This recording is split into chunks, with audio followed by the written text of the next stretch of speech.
భక్తి సంగీత కుసుమాలు ఛానల్ వీక్షిస్తున్న ప్రేక్షక మహాశైలందరికీ భావార్థామృతం సిరీస్కి పునఃస్వాగతం. ఈరోజు మనం మన జీవితంలో ఒక ప్రశ్న వేసుకుందాం. జీవితం ఎందుకు ఎప్పుడూ ఇంత గందరగోళంగా ఉంటుంది? ఎందుకు కష్టాలు మళ్ళీ మళ్ళీ వస్తూ ఉంటాయి? ఈ సంసారం అనే సముద్రంలో ఎందుకలా చిక్కుకుపోతూ ఉంటాం? ఇందులోంచి బయటపడే మార్గాలే లేవా? ఈ భవబంధాల నుంచి విముక్తి రావాలి అంటే ఏం చెయ్యాలి? ఇలాంటి ప్రశ్నలన్నిటికీ ఒకటే సమాధానం, అదే గురువు. మరింతగా చెప్పాలంటే గురు పాదుకలు. ఈరోజు మనం ఈ వీడియోలో గురు పాదుకా స్తోత్రం గురించి, దాని యొక్క భావార్థం గురించి తెలుసుకునే ప్రయత్నం చేద్దాం. శ్లోకంలో లోతైన భావం గురించి కూడా బాగా తెలుసుకునే ప్రయత్నం చేద్దాం. జీవితంలో గురువు ఎంత ముఖ్యమో ఈ స్తోత్రం గురించి తెలుసుకుంటే మనకి అర్థమవుతుంది. గురువు మన్ని ఈ సంసార సాగరం నుంచి ఎలా బయటకి దాటవేస్తారు అన్న విషయం ఈ వీడియో మీకు విన్న తర్వాత అర్థమవుతుంది. అసలు మనకి గురువు ఎందుకు ఉండాలి అన్న ప్రశ్నకు కూడా మీకు ఈ వీడియో ద్వారా ఒక సమాధానం అయితే దొరుకుతుంది. అసలు మనకి భగవంతుణ్ణి పరిచయం చేయడానికి కారకుడే గురువు. భగవంతుడు మన పక్కన వచ్చి నించున్న గుర్తుపట్టలేని అజ్ఞానంలో మనం ఎప్పుడూ కొట్టుముట్టాడుతుంటాం. మన లోపల బయట భగవంతుడు ఏ విధంగా విస్తరించి ఉన్నాడు అన్నది ఒక్క గురువు మాత్రమే మనకి చెప్పగలడు, లేదా మనకి దారి చూపగలడు. మనలో ఉండే లేక సృష్టి అంతా విస్తరించి ఉన్న ఆ భగవతత్వాన్ని అర్థం చేసుకోవాలి అంటే, అంతటి జ్ఞానాన్ని మనం పొందాలి అంటే గురువుని, గురు పాదుకల్ని పట్టుకోవాలి. గురు పాదుకలు అంటే మళ్ళీ చెప్పులు లాంటి అర్థం కాదు. పాదుకలు అంటే గురువు యొక్క పాదాలని అంటిపెట్టుకుని ఉండేవి పాదుకలు. అంటే పాదాలు దారి చూపిస్తాయి మనకి. అలాగే గురు పాదాలు మనకి దారి చూపిస్తాయి.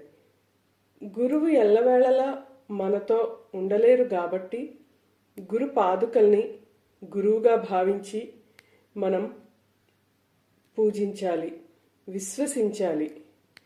అప్పుడే మనకి మన జీవితానికి ఒక గమ్యం ఏర్పడుతుంది. ఇంకెందుకు ఆలస్యం, ఇప్పుడు మనం వీడియోలోకి వెళ్ళి అనంత సంసార సముద్రతార అనే గురు పాదుకా స్తోత్రం యొక్క లోతైన భావార్థాన్ని తెలుసుకునే ప్రయత్నం చేద్దాం.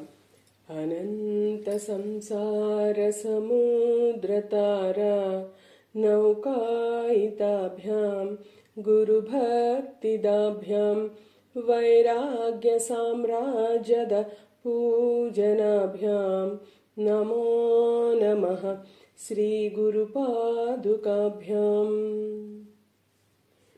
ఈ శ్లోకం యొక్క అర్థం ఇలా ఉన్నది.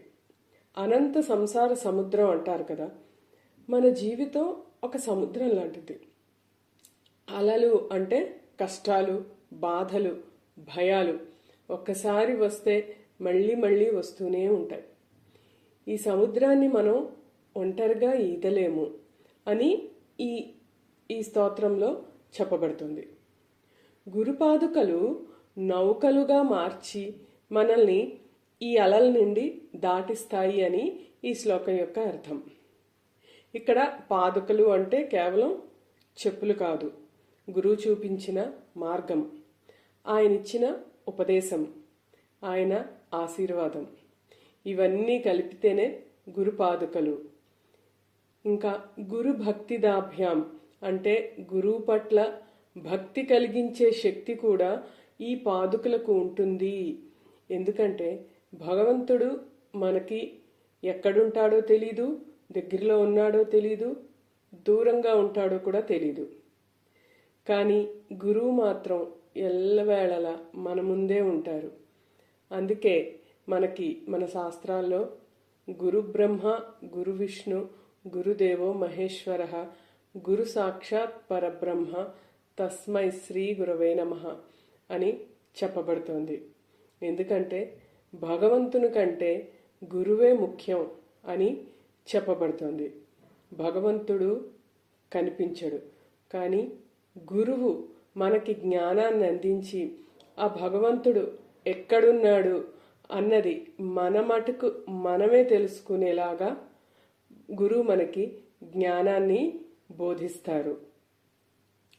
ఇంకా ఈ శ్లోకంలో వైరాగ్య సామ్రాజ్యద అంటే వైరాగ్యం అంటే సంసారం విడిచి వెళ్ళాలి అన్న వైరాగ్యం కాదు.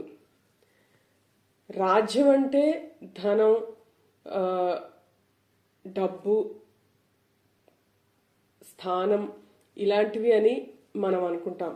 కానీ వైరాగ్యం అంటే ఆసక్తి. దేని మీద ఆసక్తి? శాంతి మీద ఆసక్తి, మన మనశ్శాంతి మీద ఆసక్తి, భగవంతుడి మీద ఆసక్తి. అది అసలైన వైరాగ్యం.